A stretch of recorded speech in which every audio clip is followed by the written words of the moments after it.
On apprend à l'instant que le Hamas a donné sa réponse au plan de paix proposé par Donald Trump. Ça tombe à l'instant. Selon les premières informations, le Hamas accepte de libérer tous les otages. Et donc, on parle de tous les otages, qu'ils soient vivants ou qu'ils soient morts, nous dit-on, qu'ils soient vivants ou décédés, dans le cadre de la proposition américaine qui a été portée par Donald Trump pour Gaza. Donc, le Hamas accepte de libérer tous les otages. Le Hamas se dit prêt, à partir de maintenant, à négocier et à négocier dès maintenant. Le Hamas qui accepte de négocier pour donner le contrôle de la bande de Gaza à un organisme indépendant. Donc, c'est quand même une avancée importante, sachant que dans le plan de paix qui a été présenté par le président Trump, il y a le désarmement du Hamas, il y a la formation d'un gouvernement qui ne comprendrait pas le Hamas, mais ni l'autorité palestinienne demandait Israël. Mais voilà que le Hamas, donc, accepte de négocier pour donner le contrôle de la bande de Gaza à un organisme indépendant. Hugo, on vient d'apprendre donc l'information, le président des États-Unis, Donald Trump, qui augmentait, lui, depuis quand même dans les dernières heures, la pression pour faire accepter son plan de paix sur Gaza. Il donnait au Hamas jusqu'à dimanche pour dire oui à sa proposition. Et là, on semble comprendre que le Hamas est assez favorable, finalement, à la proposition. Oui, vraiment un développement majeur là, au cours des toutes dernières minutes, alors que le Hamas lui-même, ce matin, en disait avoir besoin de plus de temps pour examiner la proposition. On demandait un délai additionnel à l'administration américaine avant de pouvoir justement offrir une réponse formelle. Il y avait des consultations qu'on devait faire. Là, Donald Trump, durant l'avant-midi, a remis de la pression en disant « Bon, ben très bien, on vous donne 2 jours de plus. Au fond, ça me prend une réponse d'ici 18 h dimanche, heure de Washington. » Et là, ben, finalement, on dirait que les choses ont débloqué un peu plus rapidement. On comprend que sur le terrain, effectivement, il y avait certaines divisions au sein du mouvement. Il y a un bureau politique, donc avec des négociateurs au Qatar, il y avait qui ont leur point de vue à eux, bien sûr, leur lecture de la situation, qui n'est peut-être pas tout à fait la même que celle, évidemment, des combattants sur le terrain. Donc, il y avait un certain arrimage, si on veut, à faire, sauf qu'effectivement, on apprend au cours des toutes dernières minutes que le Hamas est d'accord pour libérer l'ensemble des otages, donc à la fois ceux qui sont toujours en vie, on parle d'une vingtaine d'otages israéliens, aussi pour rendre les corps de ceux qui sont décédés aux familles des victimes. Ça, c'est une chose, un point important. Donald Trump parle de la libération des otages depuis qu'il est à la Maison-Blanche au début de l'année. Et ensuite, effectivement, on est d'accord pour que le territoire de la bande de Gaza puisse être administré par, par une, si on veut, une force internationale. En fait, on écrit ici que le Hamas réaffirme son accord pour remettre l'administration de la bande de Gaza à un organisme palestinien composé de technocrates indépendants. Donc, ce ne serait plus le Hamas, mais ce serait un autre organisme, en quelque sorte. Accepte, en fait, de se retirer du pouvoir, si on veut. Et là, la proposition de Donald Trump sur la table en ce moment, c'est qu'il y a un conseil de paix dont ferait partie, effectivement, un certain nombre de représentants palestiniens, mais aussi des leaders internationaux. Donc, il y aurait probablement, et ça, on le savait, hein, que le Hamas était à élaborer une contre-proposition sur certains éléments, probablement qu'il pourrait y avoir des discussions avec Washington là-dessus, qui composera effectivement ce corps de gouvernance là, pour assurer l'administration provisoire de la bande de Gaza. Jusqu'à quel point est-ce qu'il y aura des voix palestiniennes autour de la table? Jusqu'à quel point est-ce qu'on s'en remettra à des dirigeants internationaux? Peut-être que ça pourrait faire l'objet de négociations. Par contre, un détail majeur, et là, vous me corrigerez si je me trompe, mais je n'ai pas encore vu d'informations sur le désarmement qui est exigé du Hamas. Ça, on comprend que c'était au cœur là, de la proposition de Donald Trump.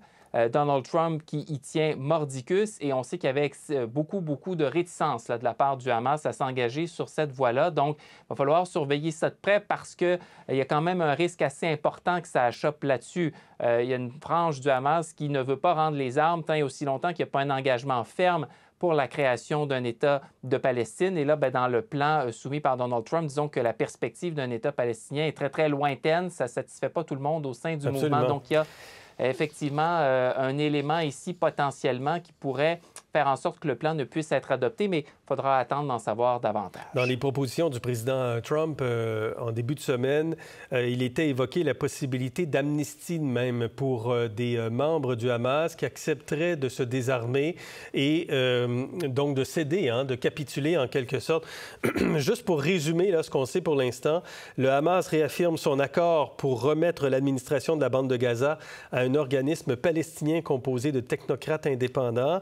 Le mouvement dit aussi apprécier les efforts arabes, islamiques et internationaux, ainsi que ceux du président américain Donald Trump. Et le Hamas affirme aussi sa volonté de s'engager immédiatement dans des négociations par l'entremise des médiateurs afin de discuter des détails de cette transition. Et le Hamas, qui est probablement le point central de ce qui est annoncé aujourd'hui, qui se dit prêt donc à libérer, qui accepte de libérer l'ensemble des otages israéliens, qu'ils soient vivants ou décédés, dans le cadre de la proposition américaine portée par Donald Trump pour Gaza. Et donc, la réponse a été remise aujourd'hui. La pression venait des États-Unis, d'Israël certainement, mais des États-Unis, mais d'autres acteurs internationaux également, Hugo. Oui, le Qatar, entre autres, qui joue les médiateurs depuis le début. D'autres pays arabes aussi. Donald Trump avait rencontré leurs leaders. On pense à l'Égypte, à l'Arabie saoudite, aux Émirats arabes unis, entre autres, qui mettaient pas mal de pression sur le Hamas. La population à Gaza aussi. On a entendu des témoignages ces derniers jours de citoyens à bout de souffle, à bout de ressources, qui pressaient le Hamas de jeter du lest. Il faut voir comment ça va être accueilli par Washington. Donc, cette réponse du Hamas, ça semble être une contre-proposition au fond. On est d'accord avec certains éléments, sur d'autres, c'est moins clair. On parle de négociation. Là, est-ce que ça veut dire qu'il faut que tout se règle au cours des 48 prochaines heures pour respecter l'échéancier fixé par Donald Trump, ou est-ce que la Maison-Blanche serait prête peut-être sur certains détails à ce qu'il y ait des négociations qui se poursuivent au-delà de dimanche? Il va falloir voir, mesurer jusqu'à quel point, effectivement, il y a convergence entre le plan de Donald Trump et la contre-proposition du Hamas, ou enfin ce qui ressemble à une contre-proposition, là, à lire les premiers éléments qu'on en a. Mais évidemment, ce sera une question de dosage, voir jusqu'à quel point est-ce que l'administration Trump peut se satisfaire de ce que le Hamas met de l'avant comme proposition cet après-midi. Entre-temps, l'opération militaire se poursuit toujours à Gaza. Au cours des dernières heures encore, il y a eu des opérations militaires qui ont été menées par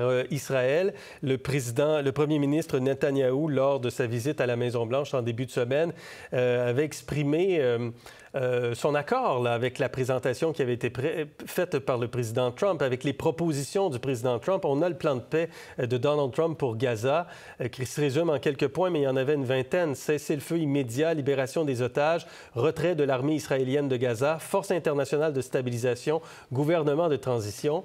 Cela dit, le retrait également donc des Israéliens de Gaza, le retrait progressif. On sentait une demi-ouverture de la part de Benjamin Netanyahou en début de semaine. Oui, et son discours a un peu évolué lorsqu'il était à côté de Donald Trump en début de semaine. Il semblait d'accord avec l'ensemble du plan. Par la suite, il a eu des déclarations où finalement remettait un peu en question l'aspect du plan qui touche à la création éventuelle d'un État de Palestine. Mais oui, effectivement, Benjamin Netanyahou, c'était ça un peu le défi de Donald Trump, le convaincre d'adhérer à ce plan. Le président américain a réussi à y parvenir en début de semaine lors de cette visite à la Maison-Blanche. Ceci dit, il y avait quand même dans ce plan pas mal l'essentiel des revendications d'Israël.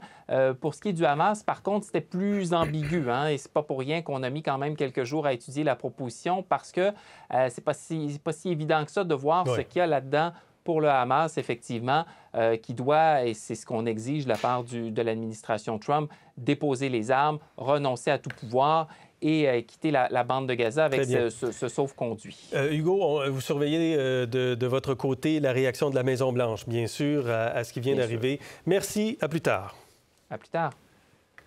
On retrouve Thomas Junot, professeur titulaire à l'École supérieure d'affaires publiques internationales de l'Université d'Ottawa, sur cette nouvelle de dernière heure, donc la réponse du Hamas au plan de paix qui a été présenté par Donald Trump. Thomas Junot, bon après-midi. Bon après-midi. Que pensez-vous donc des premières informations que nous avons de la réponse du Hamas? Bien, première réaction, c'est qu'il y a quand même une certaine surprise dans la mesure où beaucoup de journalistes, beaucoup d'analystes, beaucoup d'experts pensaient que la réponse du Hamas serait plus négative parce que quand même, entre autres, comme votre correspondant vient de le rappeler, plusieurs des demandes qui étaient faites au Hamas dans le plan de paix de Trump équivalent plus ou moins à un abandon. On demande au Hamas de se rendre. Mais en même temps, on ne pensait pas vraiment qu'il y aurait un non total et absolu et une fin de non-recevoir de la part du Hamas. Ce qu'on voit maintenant, c'est en quelque part au milieu, mais peut-être un peu plus positif que ce qu'on aurait pu imaginer. Le Hamas dit oui, on va libérer les otages, mais il va falloir voir c'est quoi les détails, c'est quoi le calendrier. Le Hamas va vouloir négocier ça, va vouloir des concessions en retour. Et ensuite, le Hamas dit qu'il est prêt à négocier sur le plan de paix, ce qui veut dire qu'il ne l'accepte pas tel qu'il est, mais au moins qu'il ne dit pas non. Mais c'est une balle qu'il faut saisir au bon du côté d'Israël et du côté des États-Unis, vous pensez, puisque la Hamas s'avance quand même beaucoup plus, à vous écouter là, que ce à quoi on aurait pu s'attendre? Il faut absolument saisir la balle au bon. Il y a une fenêtre d'opportunité qui est ouverte en ce moment pour essayer de négocier une résolution non seulement à la guerre, aux violences qu'on voit dans la bande de Gaza depuis presque exactement 2 ans, mais pour essayer de faire un peu de progrès au-delà de cette guerre-là. Mais cette fenêtre d'opportunité-là, elle est toute petite, elle fait face à énormément d'obstacles, comme on l'a dit, mais il y a vraiment quand même une certaine possibilité. Le fait que le Hamas n'ait pas dit non, ça montre que le Hamas est sous pression militaire par Israël, mais aussi sous pression diplomatique par le Qatar, l'Égypte, les autres pays arabes, et que le Hamas ici veut quand même essayer de ne pas voir la guerre continuer, ou en tout cas pas autant que ce qu'on a vu depuis 2 ans. Est à bout de souffle, autrement dit. Pour en arriver à presque accepter, est à bout de souffle, compte tenu de l'étendue et de la sévérité des attaques israéliennes depuis maintenant presque 2 ans. Bien, oui, le Hamas est à bout de souffle. Il faut toujours nuancer ça un peu, Oui. dans le sens où le Hamas a subi des pertes importantes depuis 2 ans. Plusieurs de ses commandants ont été assassinés, des milliers de ses combattants ont été tués, mais des milliers d'autres combattants ont été recrutés. Les partenaires du Hamas, on a vu le Hezbollah, entre autres, souffrir énormément. L'Iran a souffert beaucoup. Le ravitaillement en soutien au Hamas par l'Iran est beaucoup plus difficile. Mais en même temps, le Hamas demeure le Hamas. Ça demeure un groupe extrémiste. Ça demeure un groupe, jusqu'à preuve du contraire, qui veut la destruction d'Israël, qui ne reconnaît pas l'existence d'Israël. Alors, oui, il y a peut-être une fenêtre de négociation. C'est un scénario qui est plausible. Il faut essayer, absolument. Mais il y a une autre interprétation en même temps, selon laquelle le Hamas, en fait, n'est pas intéressé à négocier, mais va faire semblant, va garder la porte ouverte pour essayer de relâcher cette pression-là, qui est très forte, sans vouloir vraiment s'engager dans des négociations. Dans ce qui est annoncé aujourd'hui, le Hamas réaffirme son accord pour remettre l'administration de la bande de Gaza à un organisme palestinien composé de technocrates indépendants, mais on n'a rien vu sur le désarmement qui est exigé du Hamas dans le plan de paix du président Trump. Bien, c'est sûr à ce stade-ci, même dans des interprétations plus optimistes, que le Hamas ne va pas dire du premier coup, oui, on va se désarmer. Ça serait bien à plusieurs égards, mais ça ne va tout simplement pas arriver. Le Hamas va vouloir négocier les conditions, obtenir des concessions en échange. Je dois dire que je suis quand même surpris que le Hamas ait accepté de même évoquer la possibilité d'une gouvernance autre que celle du Hamas après la guerre à Gaza. On constate ici que le Hamas ne parle pas de l'autorité palestinienne pour cette gouvernance-là. Le Hamas et l'autorité palestinienne, c'est des rivaux, c'est des ennemis qui se sont affrontés par le passé. Mais comme pour le Hamas, comme pour Israël, comme pour les experts externes, il y a eu très peu de détails là, dans le plan de Trump publié il y a quelques jours sur la nature de cette gouvernance-là. Alors, le Hamas peut bien dire on est prêt à en parler, mais comme pour Israël, pour le Hamas, pour l'autorité palestinienne, il va falloir voir qu'est-ce que ça veut dire. On parle d'un organisme palestinien composé de technocrates indépendants. Le président parlait d'un conseil de la paix qu'il présiderait avec différentes personnes, des Palestiniens, mais aussi des Anglais, des gens, notamment Tony Blair, l'ancien premier ministre britannique. Donc, l'acceptation du Hamas là-dessus n'est pas en totale concordance avec la proposition américaine, là.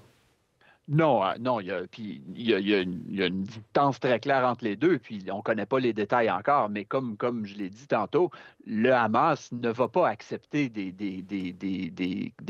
faire des concessions aussi essentielles premièrement, que se désarmer, mais deuxièmement, que d'abandonner la gouvernance de Gaza. Le Hamas gouverne Gaza depuis plus que 15 ans.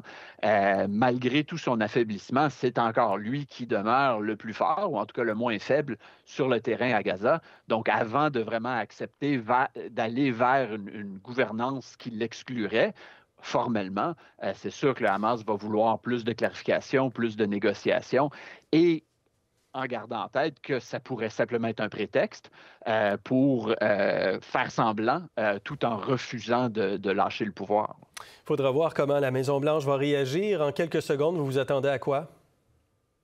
La Maison-Blanche va probablement exprimer une certaine frustration que le Hamas n'ait pas tout simplement accepté, mais en pratique, je pense qu'il fallait s'y attendre et la Maison-Blanche va devoir décider si elle accepte ou non de négocier avec le Hamas et à quelles conditions. Très bien. Thomas Junot, merci d'avoir été avec nous.